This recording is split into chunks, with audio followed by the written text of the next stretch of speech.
nature, like I said, there's this one rule. Everybody gets to do what they want, but they can't harm each other.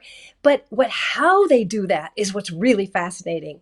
Nature has developed very specific rules about how cells coexist in a body. Hey, one more thing before you go. What if we could understand our place in the world, but through the lens of nature itself? Intriguing, isn't it? In this episode, we'll dive into the groundbreaking theory exploring how humans fit into the world and how we've broken many of nature's survival rules. My guest, Anne Reilly's work provides a roadmap for rethinking humanity's role on Earth, leveraging nature's guidance to foster connection and collaboration. Join us as we discuss the profound links between nature and humanity and discover how Anne's insights can help us build a better, more connected world. So stay tuned. I'm your host, Michael Herst. Welcome to One More Thing Before You Go.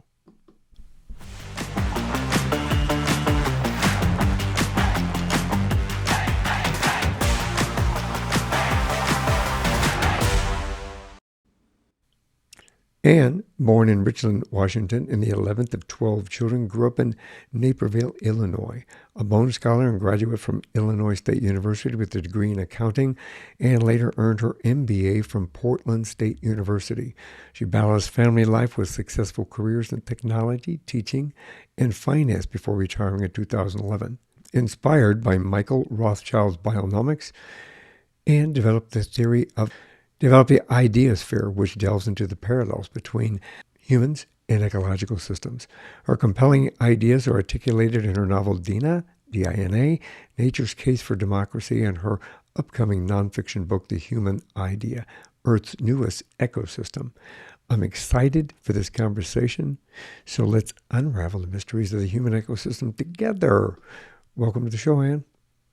Thank you so much. It's a delight to be here.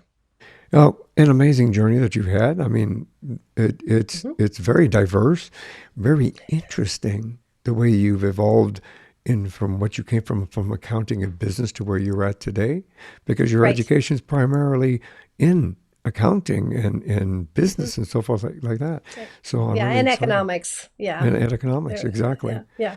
So Right. yeah, I'm excited. What brought you into this world of human ecological systems?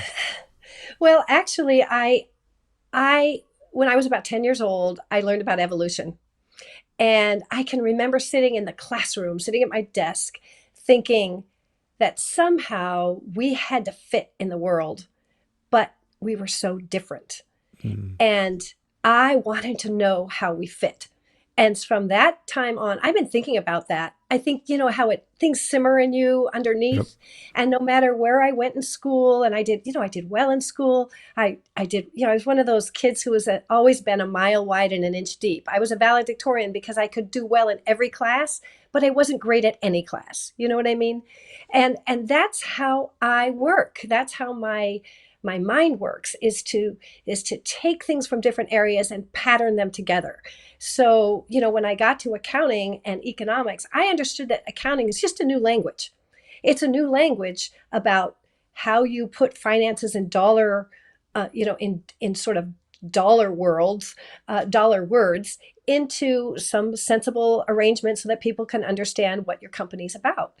The problem is you leave out a lot of the costs that are involved in a business, like pollution or damage to customers or something like that. So even though I was really good at accounting, I was like, I'm not really convinced that this is a really good place to be for me. And so I just kept reading. I read Charles Darwin, I read a lot of science, Stephen Jay Gould, just a lot of natural science. And I finally kind of figured it out. I mean, just Michael Rothschild's book was really eye opening to me in that he decided that you could marry economic systems and they could mirror and they had the same structure as life systems. So, if that was the case, then if a human economic system worked that way, then humans have to work that way. And I sort of went off of that assumption and I was able to work my way through and build this idea sphere theory. Which it's amazing. I mean, I think that just the aspect we all want to know why we're here, right? And Hmm. you asked this question in your book, which I find Hmm. very intriguing because we grow up as a child asking this question. Why Yes. is the sky blue? Why is this? Why is that? Yes. Why can't I put a paperclip in the plug that's in the wall? There's a hole there. I want to Yeah. put Oh, this you paperclip in can. the It's just hole. the consequences are really bad. Exactly.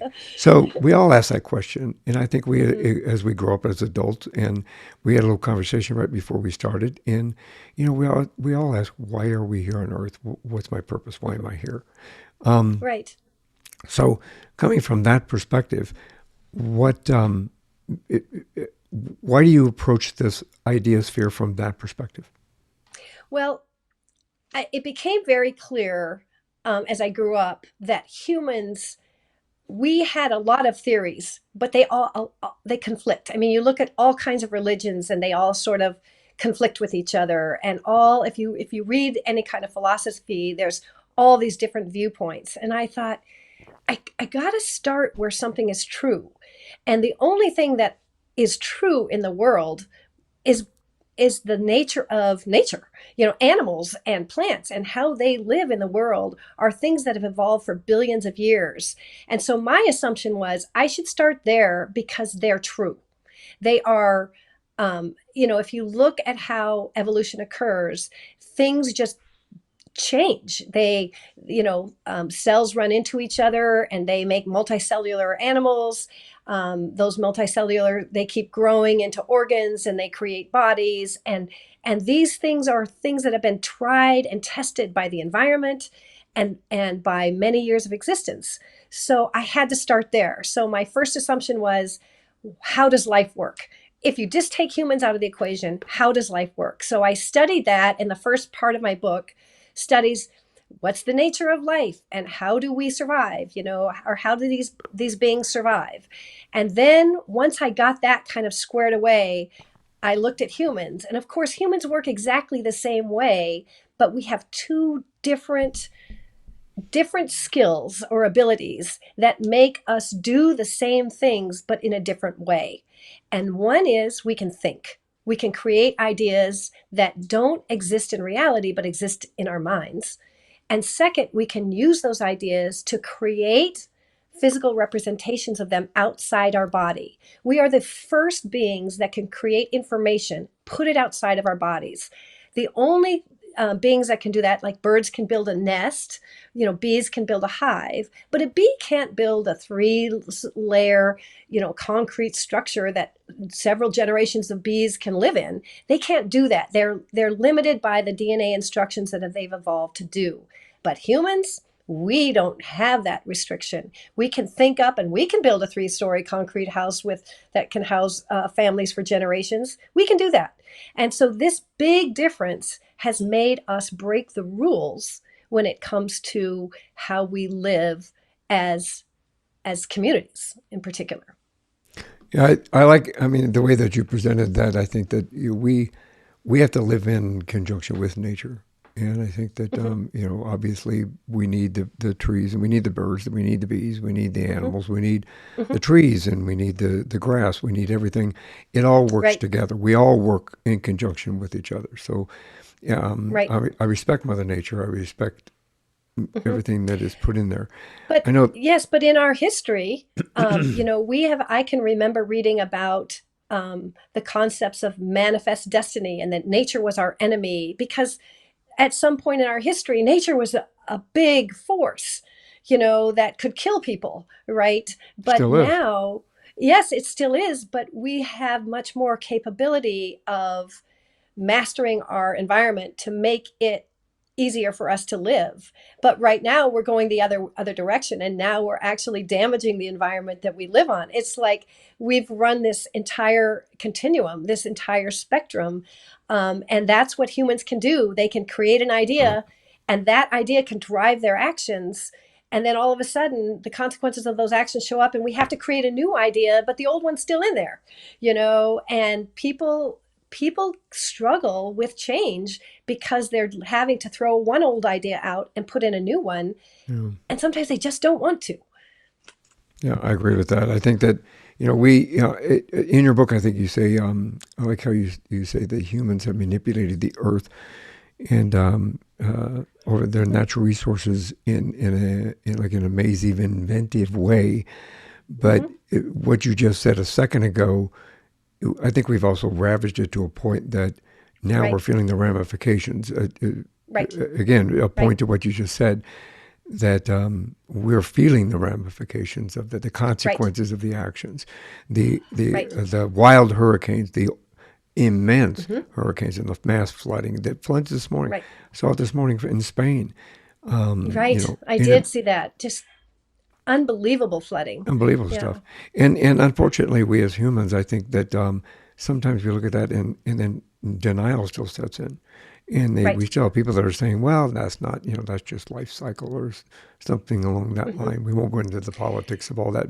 Right. But Exactly. we as human beings, we have a choice to either recognize it Hmm. and do something about it, or we have a Right. choice just to kind of let it go and understand that Right. there's consequences for actions in anything that we do. Right. Well, and this is the thing about humans. Animals are born with all of their instructions in place, and they can only sort of do what their DNA instructs them to do. The bird can build a nest because it has a long evolution of DNA instructions that say, hey, build a nest because this is a better way for you to survive. But humans, when we've created the ideasphere, what I call the ideasphere is the sum total of our ideas and the inventions we make from those ideas. But guess what? We're born with absolutely zero ideas, nothing. So everything that we get in the idea sphere, we have to learn from someone else. And we don't have to, there's no check in nature. The check is on, boy, if your actions don't fit in the environment, you're dead. But here we can have a bad idea that can live for thousands of years. And it's not whether an idea is good or bad, it's whether an idea is accepted by others. So as long as an idea is accepted, people can take that and run with it. And some ideas are really great, like we were able to speak, and then we were able to, the extension of that is to write, and then to write books, and then to make radio and make television. Those are all amazing inventions that came from human ideas. But there are also some really bad ones, like war, and the fact that it's okay to subjugate other people and enslave them, or make them, kill them and take their stuff. And those are ideas that have also been accepted. So what I would say is humans are amazing and they're dangerous, and we don't have a natural check like nature does. We as humans have to use our ideas to create the natural checks and balances that we would have in order to coexist. That's an excellent way of putting that. I think we should all have check. That's why you have laws in place.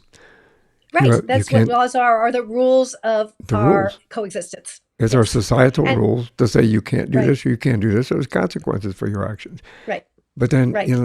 in some situations, I think we, as human beings, depending upon what level of power that you're in, Hmm.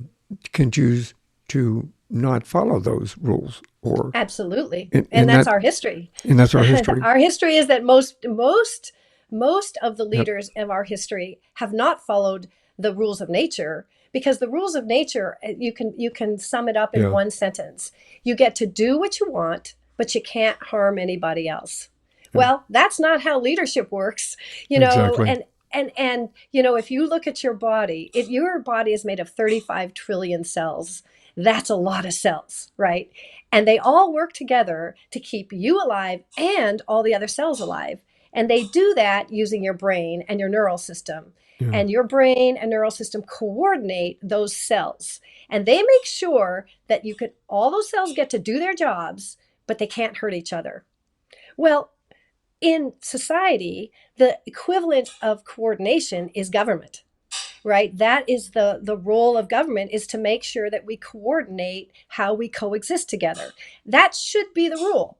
And democracies are designed to make sure that common good is elevated to the highest level. That's what our Constitution does. It says, hey, for the people, for domestic tranquility, provide for the general welfare. Those are, the Constitution is our goal. And then the rules are the laws we make. But sometimes we just don't do that very well. And there are other types of governments like communism, which is for the good of the state. Well, if you're for the good of the state, the people, our cells underneath, we are, are dispensable, and that is not always a good. That just doesn't follow nature's path. It does not.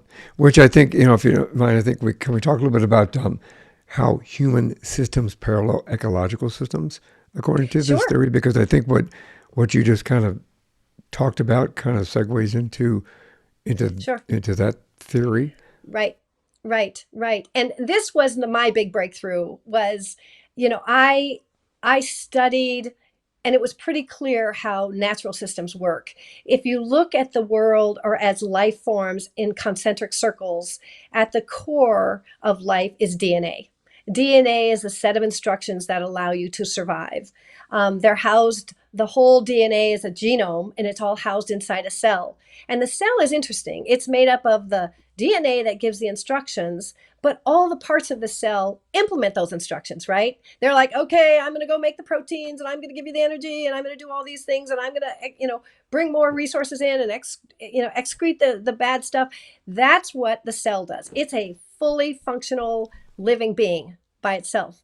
But in evolution, those cells have evolved to make tissues and organs and bodies. And that is it's like a concentric circle. DNA, cell, body would be the three main things. Well, humans in our Ideasphere work exactly the same way.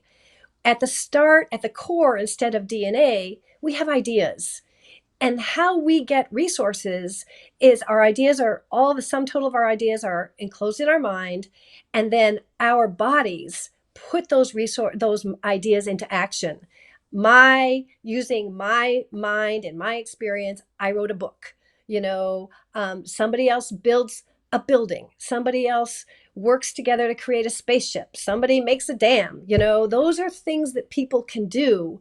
So, and then if you look outside of a person, the when we join together to implement a goal, we create an institution. And it can be any kind of institution. It can be a religious institution, it can be a book club, it can be a business.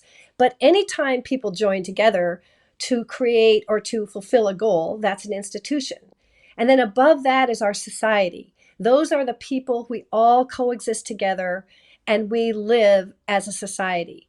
And those are it's the exact same structure, but we start with ideas rather than DNA. And the difference between that is that DNA are instructions that you have to follow, and ideas are our own things that we have to create to live. We don't start with any ideas. We have no goals when we start. We are born with no ideas, no goals, no rules, no nothing. And the only thing we get is from other people who put those into us. And a lot of times what happens, especially with me and the 11th of 12 children, a lot of ideas came in from my older brothers and sisters before I knew what was going on, and then the world that I see and understand is based on all of this stuff that comes in to me. And I think we all take that perception for whether you're Sure. a single child Yeah. in a household or whether or not you have 12, 10 or 12. Right. That's a lot of Yeah. kids. I know it. I know it. And my mom is 102. She's amazing. Holy smokes. Yeah, she's a really, really, and sharp as a tack. I can't get away with anything still. That's cool. That's very cool. Yeah, I had 9 uncles and aunts. Oh yeah. So you're one generation down from the big family. Oh, you got the stories then. Exactly. All So the we have lore, 50, everything. 60 cousins, kind of a thing. We get everybody Right. get together. So every time we Right. get to a family, we're the loft side for a second. The Yeah. we my wife is a single. She's one single kid, so she's not Uh-huh. used to having all that around. First family Right. reunion she showed up to, she could not believe. She had anxiety. She was going, I can't believe all these people. It's like, yeah, Yeah. this is Well, nothing. and that just shows you that Uh, because we're born with no ideas, what we get is how we see the world. And we get such different yeah. views of things. And that's why, being widely read and widely experienced is so helpful to be able to get a more holistic view of life, because nature Mm. is holistic. Nature doesn't silo itself. Nature is general. And they don't, nature doesn't say, oh, I'm an accountant, or I'm an artist, or I'm a scientist. No, no, no, no. Nature's everything. I agree with that 100%. Do you believe humans have broken the rule, the like the survival rules honed by our non-human predecessors? You mentioned earlier about Yeah, animals have it built in within themselves, right, in that right, we basically have a choice. right. And so do Yes, we you? have broken those rules. Yeah. And here's what I would say is um nature, like I said, there's this one rule. Everybody gets to do what they want, but they can't harm each other. But what how they do that is what's really fascinating. Nature has developed very specific rules about how cells coexist in a body. One thing is they protect the brain from a lot of nonsense. They have constant communication to and from the brain, but the brain is literally physically separate from, and the neural system physically separate from any of the decisions that they might make. A brain might say, you guys, you cells, I see a cancer cell down there, I'm going to kill you. And if the detritus comes up, it's not going to hit the brain because the brain's protected. So that's one thing they do. The second is a body nourishes every part of its system. It makes sure that every cell is gets what they need to survive, to make the community of cells and the body survive.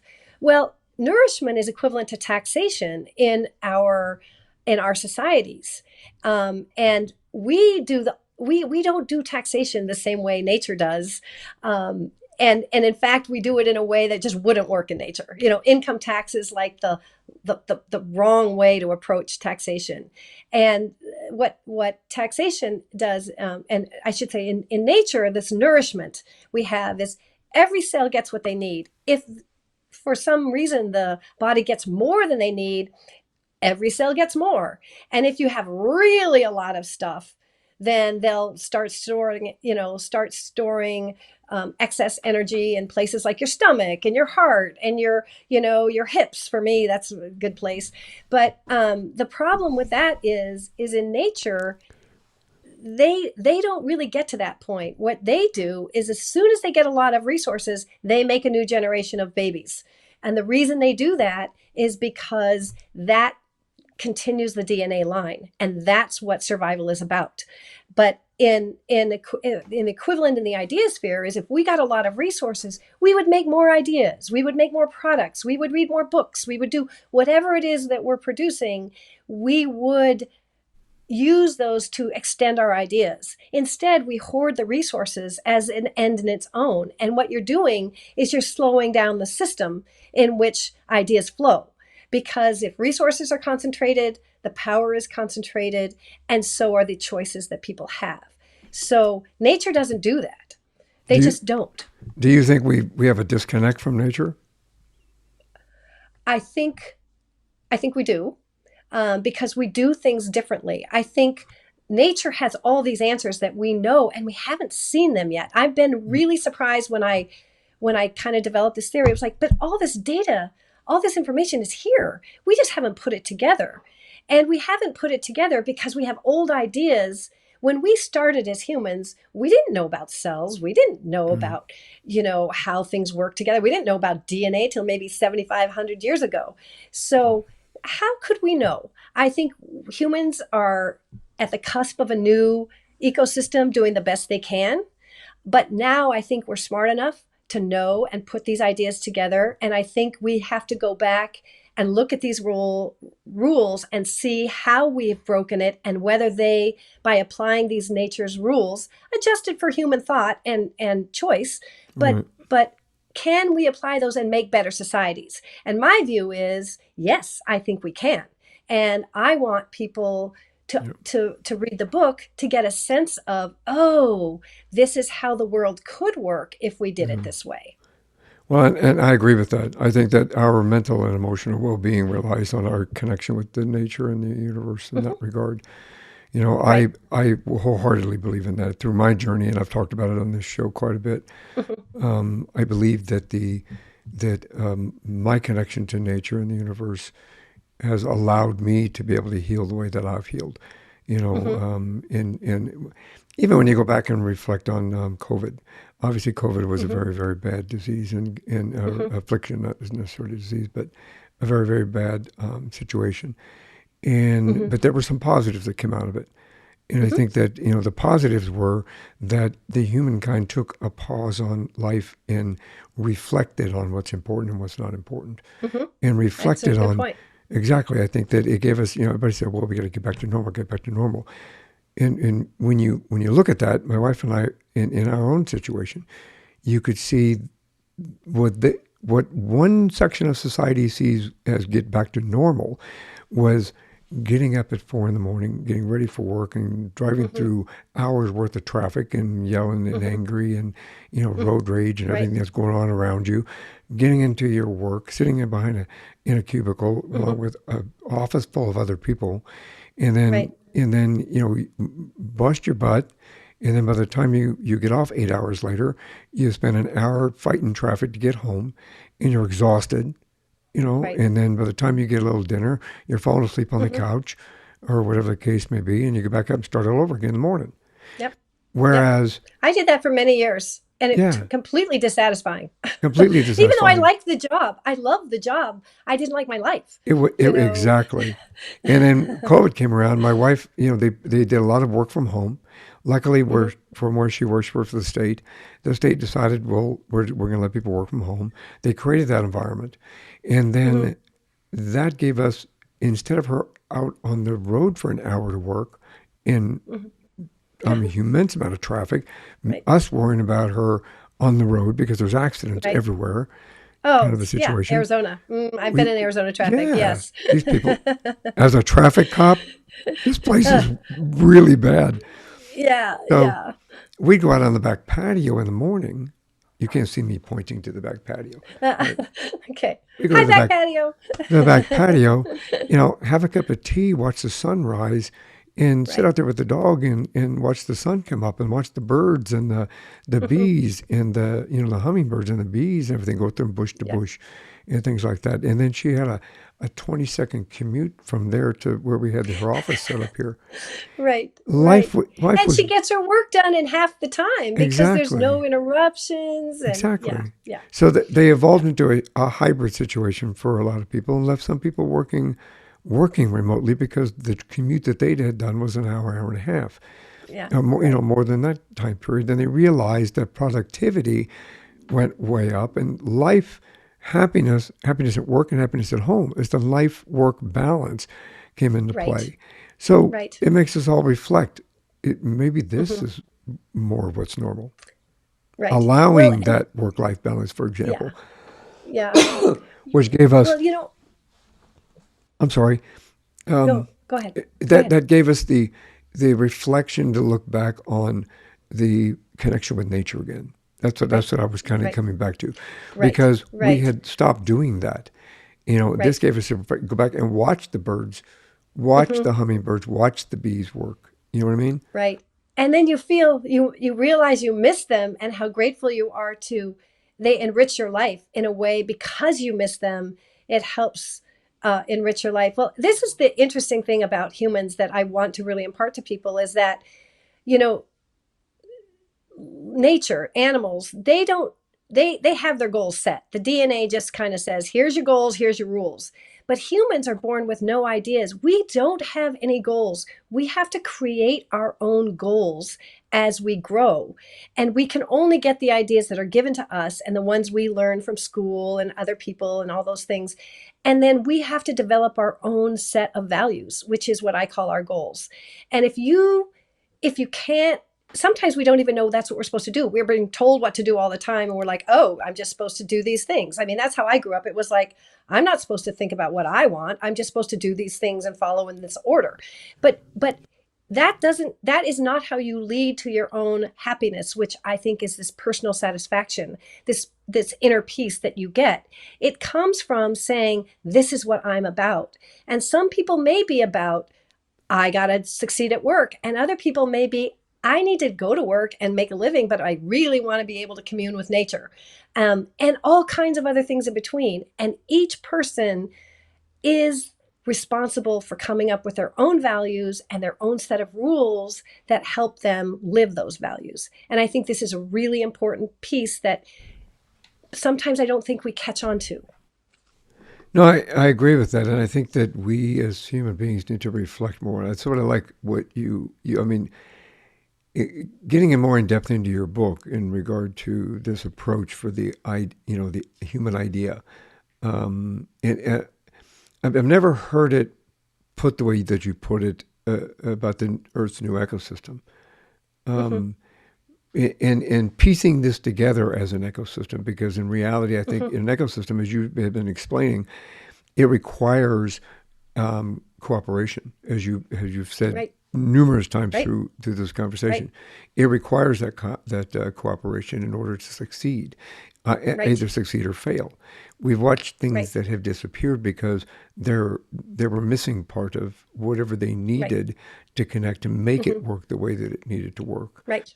Right. Unfortunately, I think humans are also taking some pieces off the board that inadvertently are also affecting nature's ecosystem, which in turn affects us Right. Right. in that I think regard. that that's a big danger is that we are I look at it as the ecosystem and the ideasphere at odds with each other. Yes, On the one hand, the ideasphere is this wonderful, creative, amazing, innovative place. And on the other hand, we're innovating ourselves right into killing the home that we physically need to live on. And yeah, I think I mean, I don't know that humans are. I mean, I wrote this book with the hope that humans could see a different perspective and say, maybe we can do this a different way, which is kind of a big ask for people, right? it But is. I was Yeah, like, well, might as well. I mean, I'm not getting any younger, but if we don't, um, I don't know that we will last. 99.9% of all species have died. There is nothing, and we are this amazing one of a kind species, yeah, and we may not make it because we're the only ones who can destroy ourselves. Animals get destroyed because they can't compete for food, or right. the Or they meteor are hits and food. destroys them. Yeah, exactly. But we are the only ones who can destroy ourselves, and we are in that process. And when we go, we take the ideasphere with us, because the maybe some other animal will evolve into becoming a thinking species that can manipulate the environment in this way. But I don't know. It may just, I don't know. But we Yeah, are not helping ourselves by doing this. Um, and there's a danger, when you physically undermine your the physical environment in which you live, you are endangering your existence. And the ideasphere is dependent upon the ecosystem. It is not independent of it. It yeah. is completely and utterly dependent. If we can't create an idea and earn resources from it, we don't survive. So the ideasphere will be the first thing to go. It is. It reminds me, not to go off onto the sci-fi side of it, but it reminds me of the latest Planet of the Apes movie. Oh, okay. I did not see that. Yeah, So, in reality, because what they've done is obviously apes have um, grown to such a point that they took over what the humans messed up, mm. and they talk about how they, again, not a review, but in reality, everything that you just spoken about is projected in this latest movie, and Okay. basically that humans destroyed the planet, and they destroyed what they lived, why they're here and what they're here for. They were Hmm. their own demise, and there was only a small group Right. left who were Hmm. trying to survive kind of a situation. And Right. apes evolved in such a manner that they took over, recognizing that humans destroyed the planet and destroyed Hmm. themselves in the process. Hmm. Hmm. So I find that kind of ironic that everything that you've just spoken about and that what's coming into your book, Hmm. is exactly the direction we may be headed. It triggered it when you Yeah. said that we may be our own demise, and who knows what's going to come Right. up behind us in Right. regard to that, and whether or Right. not they'll recognize Right. the mistakes that humankind has Right. made. Or if they will at all for a while. I mean, I read a book on convergent evolution that said, if the dinosaurs weren't destroyed, the dinosaurs would have evolved into a thinking species that, and they had a picture of a two-legged guy with a dinosaur head. It was really cool. But I was like, oh yeah, because that's how Yeah. evolution works. If the human mind has evolved because it was way more efficient to survive with thinking and using those thoughts to get resources. It was very, very efficient. And that's why humans have done so well. But like I said, we're the only ones who can do really good and really bad at the same time. Most other animals can only just do what they Yeah. can do, and they don't have enough DNA instructions to destroy much else, except maybe a predator, a prey that they have to eat. That's as Yeah. much as they do, and the ecosystem lives with that in mind. It's all set up. It's survived with that sort of equilibrium of life forms. But again, 99.9% of all life forms have died, or Mm. species have died. So it's not like it's perfect. I don't think there's any expectation that we can survive, or that we should survive based on the historical record. But I would like to. But if we're going to do it, we need to be more at home with Yeah. nature so that we don't destroy the planet we're living on. And I think that the nature gives us the rules to work with that are they're very clear and very simple, and we just need to be able to do them And it in a allows for way. everybody. Yes, it Yeah, it does, allows for because everybody to be. who would disagree with the to me the basic underlying um, concept of survival of civilization is that you get to do what you want, but you can't harm anybody else. And if Yeah. everybody could, I think everyone can agree with that, regardless, because on the one hand, you get freedom, as much freedom as you can. And the second, you don't harm anybody else, but they don't harm you. So if we all agree to that, then it's just the how to implement that. But that simple rule is exactly how nature works. The brain Yeah. doesn't lord over people. It just says, hey, you get to do what you want, but you can't mess up the heart. You cannot mess up the kidney. Sorry, you can't do it. We're not letting you. And that's how it's evolved, and it's very successful. Yeah. Well, it reminds me. I watch a lot of National Geographic and Nat Geo Oh, yeah. and programs like this, Jack Hanna and that kind of thing, because I love how they really express nature and the way it works. And this Hmm. reminds me of an episode where they in on National Geographic where they showed a leopard that actually killed a chimpanzee, and then when it for to eat. But then when Hmm. it realized the chimpanzee was a mother and had a baby, it did not eat the mother. And then when other cats were coming up, it took the baby up into the trees and protected it Hmm. until the I don't know what you call the tribe of other monkeys, chimpanzees, Hmm. showed up, and then the leopard jumped off the tree and they went up and got the baby monkey. Okay. So Okay. it shows right there that nature takes care of itself, understanding that Hmm. it's for survival of everyone. Right. But it's also, nature is very it's very competitive, but it's also very collaborative.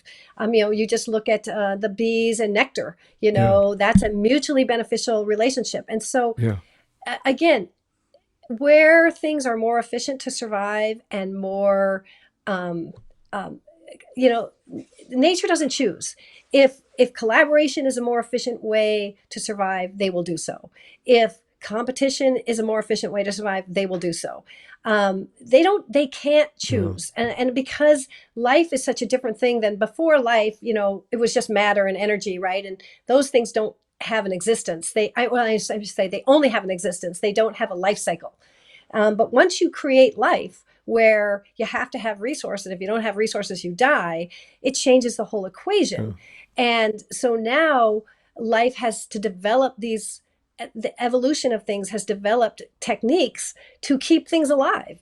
And when you talk about the leopard, I think the leopard is probably aware that that is the behavior it would make for its own self, and it can't distinguish between, I see a baby, I can't distinguish between a leopard baby and a chimpanzee baby.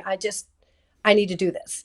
Yeah. It's an instinct, which is just a very instinct is just a word that says experience, evolution, years and million years of evolutionary experience. I've shown from that perspective. I think I agree with you. I think that it's an interesting approach to understanding how this all works. As I said earlier, Right, and I've said it so many times, life can change in an instant. So you right, can, it just goes right, back to choice, which everything we've talked about, I think, relies on right. choice of a human being. You have a Right. Well, choice. that's our superpower. Yeah. Exactly. You have Choice choice. is our human superpower. So, whenever one of the things that I have learned by embracing this mindset is it's very easy to parse through, like some of our societal problems because I can go through and say, you know, you always want to maximize the choice of people, but you need to minimize the harm. So when you're asking a question like, for instance, like gay marriage, it's like, where's the harm? Nobody's harming anybody with gay marriage. So I'm like, it's okay. But then you look at something like guns, where it's like, there really is potential harm. Where potential harm exists, regulation is required because the goal of the coordinating system, which is our government, is to keep people safe. And so I would just say it's logical. Now, how you do regulation is there's a lot of arguments to be made, but regulation to prevent these kinds of shootings. We don't want to necessarily prevent gun ownership. You want to prevent shootings. So Exactly. how do you do this? And that's where I want experts to weigh in and say, how do you maximize people's choice, but minimize the harm to innocent bystanders? And guns are particularly difficult because you don't Mm, get to come back from a shooting. You're exactly. dead. Not a And game. so it's not fair. It's not fair. So regulation is required. And to me, that's a no-brainer. It's like, well, if you don't want to do harm, you have to regulate it. So that makes it easier for me to sort through problems that exist in our society. Exactly. And when I say choice, you have a choice. You have a good choice. You have a bad choice. Hmm. You can make a Hmm. choice. You have free will to make a choice. You can make a good choice. You can Right. make a bad choice. And what's for the Right. betterment of the community and society as a whole, not just for Right. yourself individually. So I think that Right. we all need to reflect upon that in regard to how we make those Right. choices in the direction that we Right. take them. So, Right. Well, and as you're an individual, you can make a choice that's best for you. And then as you grow, I have to make a choice for the best of my family or the best for my exactly. children. And you have to sort it through. But a government, their job is to make choices that are for the good of the people. That's their only choice. Yes. So any other interference in that choice should be eliminated. And to me, that means take all the private money out of elections and government. There should be no lobbyists. Communication, Yep. yes, we definitely want communication and feedback, but money and resources going to government and to going to elections, nuh-uh. That interferes. The body would never let the brain be influenced like that, and we shouldn't either. 100%. I agree with you 100%. You guys should come back on. We'll have another conversation almost Okay. about all that. Um, Yes. Well, the perspectives, I think, in today's society and culture, unfortunately, with the divisive nature that's going on at the moment Right. in regard Right. to it and the misinformation that's being spread everywhere, Right. it's allowing, Right. and not, I won't say allowing, it is presenting the opportunity for people to make bad choices. Is Right. presenting Right. the opportunity where we don't recognize within ourselves that our survival depends upon Right. our choices in regard to Right. whether or not we make a good choice or a bad choice. Right. Well, one Um, of one of the most important points I make in the book is how important education is, because as we expand our ability to create information, we also expand the ability for people to take little streams of information and live their whole lives in that little stream and not have a full picture of the world. And if you do that, what you get is, I mean, imagine the conversation between a person who only deals with celebrities and a person who only reads about philosophers. That Venn diagram does not intersect. And it's really, really hard to have conversations. So the only thing, because we have no ideas, we're born with no ideas, our responsibility is to put a subset of ideas in there in through education that maximizes people's understanding of the choices they have and helps them learn how to not harm others. So education becomes really, really, really important when in the Ideasphere, because it's how you become a full member of the Ideasphere. It's how you become an adult in our society. Well, with that in mind, I think that brings up a question actually. What are some practical steps people can take to foster a sense of connection to one another and the earth in regard to keeping what you just said in a forward momentum? Right. Well, the first thing, thank you. That's a really good question. The first thing is if you really believe in this idea, you live your life this way. It means that you go out in the world and you don't harm anybody else. At your very least, you can help people, you can do whatever, but you can't harm anybody. And then you maximize your choices out in your world, which makes you happy. And then if you're a parent, you deal with your children this way, which means you're trying to maximize their choices for their decisions in life, for them to build their own goals and their own value systems, and at the same time, do no harm to them. Figure out how to be in a way where you're a nurturing parent and not just a punishing parent, right? And then if you work, you live this way. If you become a CEO, you make your company not harm people. You make your organization maximize the choice. When people work, they have a role, so they can't just go out and do everything. But you live your role and you do what you can, you know, in that role to maximize your choices and minimize harm. And then if you're a public servant, same thing. You're out there making decisions that will help people to maximize their choices in life and to minimize the harm being done to them. If we live our lives that way and everywhere we go, we keep doing this thing, I think the world will become a better place. Also, I'm a very much a generalist. I wrote this book because I'm taking from physics and chemistry and biology and economics and sociology. Those are things that I grab a little bit from everywhere. But there are experts in their field who know what they're doing. I would love them to take their expertise, combine it with this attitude of do no harm and maximize choice, and come up with solutions in their industry, whether they're educators or scientists, or firemen or police people, and see what they can come up with that makes this world a better place by using this idea. What a wonderful idea. I think it's an opportunity for everybody to kind of address things from an interdisciplinary approach.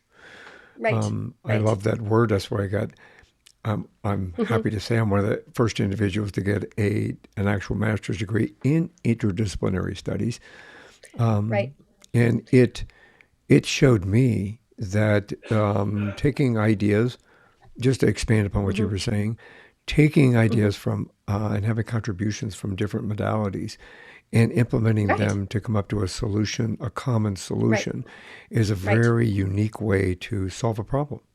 Right, right. And we have the ability to cross fields and apply knowledge from one field to another. We're Yes. master communicators. That's what humans are the best at doing. Yep. And so I love that. To me, the ideal thing is to mix of people who are interdisciplinary and see larger pictures and patterns, Yes. and with people who are detailed experts in their field. And like child experts who know how children work and how they develop is really important, and mixing an education system with this, what do you teach them about not harming people at age 3, age 4, Mm. age 5, age 12th grade? How does it look? Those are the mix. That's the mixture I want to get to. I'm really hoping that people will cotton to the idea and then develop their own solutions, because that's where the genius lies in the world, is getting people to apply this holistic concept to their particular field. Is that how the concept of Ideasphere provides a roadmap for addressing issues like that, like climate I change and do. social equality? I do. I use a practical application with social media, and my appendix 2 goes into kind of how to approach a problem this way. And I just use social media as an example.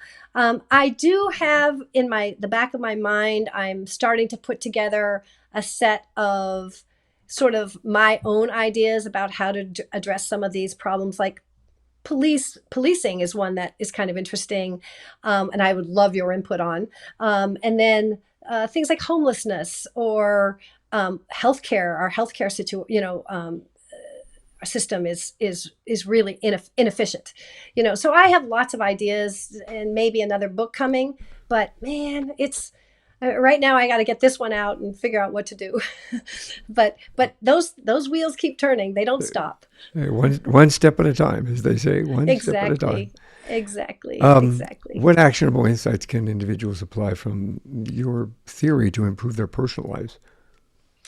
I think that from my own personal experience, living this life where I know that I get to set my own values and live them, and that I can choose what I want to do. And my only rule is to not harm others, has left me free in this world to just live. And I live my life the way I want to. And I am embrace people who are like really different from me because I learn so much. And that's a value to me. And so to me, I think if you pick this up and really live this way, you can kind of say, I'm not hurting anybody. I kind of do these things. And at the other point, you can look at people and say, they're not hurting anybody. That is completely okay. And in fact, because you're responding in such a different way, you might be able to learn something from how they're approaching the world. And I think this has enriched my life every day. And I live this way, and I really enjoy it.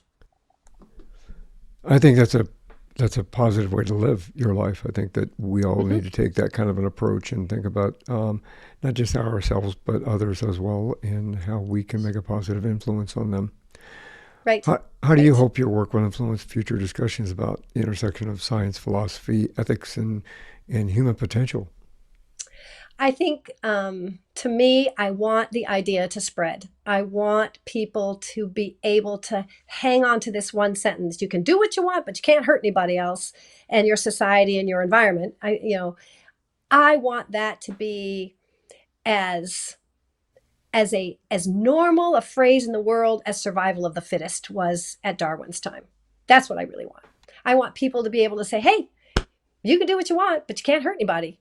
And that I want that to be the normal base that everybody at least understands that that's one way to live. You know That's that kind of a big ask, but that's what I it's a want. big ask, but yeah, but I think it's also a very profound ask. I think that is something that is necessary for society's Mhm. survival, for humankind's survival. I Well, think you that can't change unless you have a vision of what to change to. And to me, yeah, that's what the one sentence is. It's my vision. And so you got to start no matter where you are, you got to start yeah. where you are, but you have to have a vision that you believe in. And this vision, because it's grounded in nature and nature has proven to be really successful at this is a place I feel confident believing in. I agree with you. As an individual that absolutely loves my connection with nature and the universe, I think that 100% this is a path, that way that everybody should kind of take an idea and Right. take a lesson from, not an idea, but take a lesson from. I was going to try to come up with something really unique about Ideasphere, because I think that's a unique word. It is. I Uh, had to work. It's funny. I there's a company called Ideasphere, and there was a fellow in California who had a radio show called Ideasphere, and I texted him and I said, "Do you mind if I use this for my in my book?" And he's like, "Sure." And I ended up going on his radio show and having a great time talking about the Ideasphere. But it is. I couldn't.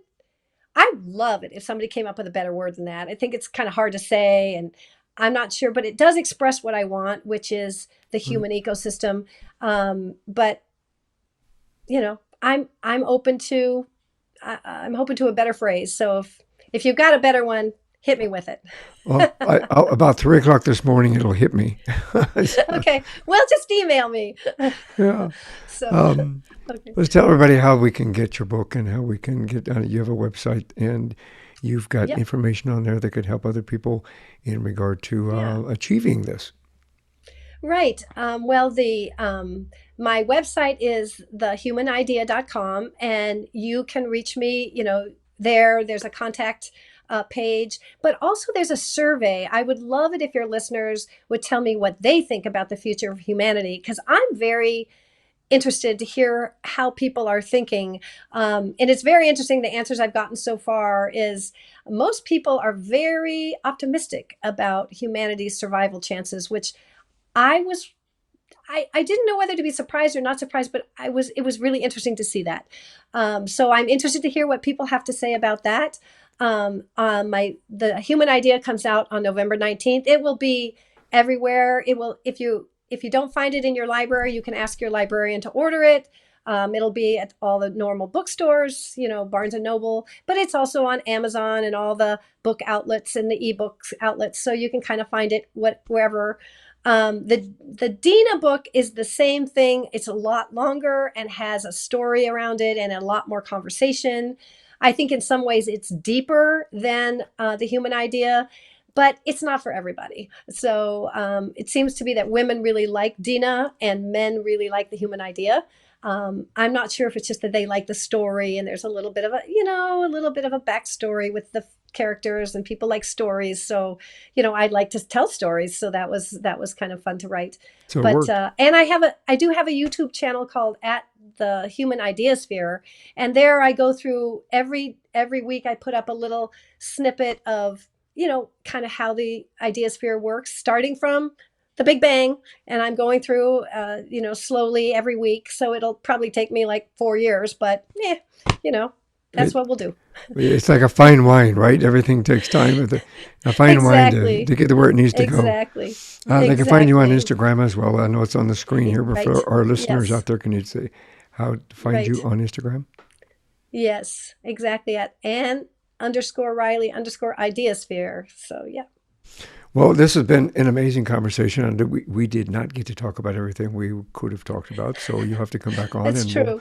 we'll finish the Yeah. conversation. But thank you for being here. I really appreciate what you're presenting to the world. I think it's an opportunity for all of us to understand that we do have a choice, and that choice can be very positive, and that if we Uh-huh. do, think about the survival of mankind in such a way Right. that we can protect our future generations Right. in growing and understanding how we're all supposed to work together in nature. It's a good Right. thing. Oh, thank you so much for having me. I really, really appreciate it. This has been a delightful conversation. You're a delightful host. Thank you very much. Thank you very much. This is one more thing before you go. So I have to ask, do you have any words of wisdom? All I want for people to understand is that you can do what you want and don't hurt anybody else. That's it. This works. Profound words of wisdom. And thank you very much Okay. for being on the show again. I really appreciate it. For everyone else out Thank there, you. I'll have all of her contact information on the webpage and in the show notes so that you can easily find her, how to get her book when it comes out. And I'll make sure that for you, Anne, I'll make sure to keep an eye out for that when it is. I'll put a link in the show notes Oh, retroactively so that that's it's great. there.